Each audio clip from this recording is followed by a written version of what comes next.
these. So unfortunately, they've been poached to the point there's only about 5,000 black rhinos left. Force of about 2,000 pounds per square inch of pressure, enough to break the bones of their prey.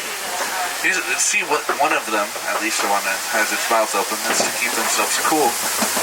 Because a female dominant class, social structure, I should say. The lowest ranking female is still higher ranked than the highest ranked male. They have very powerful bite. They can bite through bone, and they can actually digest. Sable antelope will use that long curved horn of theirs to protect their backs and keep predators from jumping on top of them. They're very brave, so they stand and fight rather than run away. And then there's also the wildebeest, a little bit closer. The wildebeest are also known as the gnu.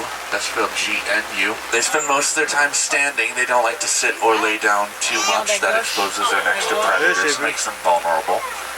They don't need to sit or lay down to playing in the water right here. There's a little baby actually right there. Trunks have tens of thousands of muscles in them, so they're very, very useful.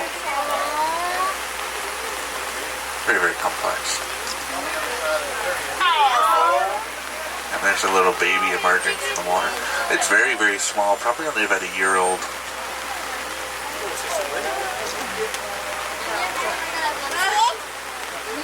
Can't stay here forever. Greater flamingo is not the most colorful, but is the largest of the flamingo species. Eating brine shrimp, and shrimp contains beta-carotene. So that the color comes from. Not going to be able to see us. You'll see them moving their ears around a lot. That's because they have very, very poor eyesight, but good hearing.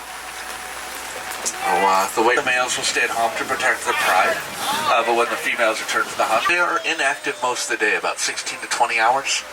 They'll just be lying on the rocks almost all day long. They have similar eyesight to humans during the day, but at night it's about 6 times greater than ours.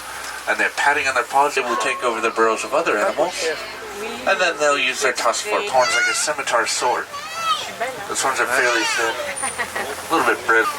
They are a desert animal. They can go about 9 months without any water.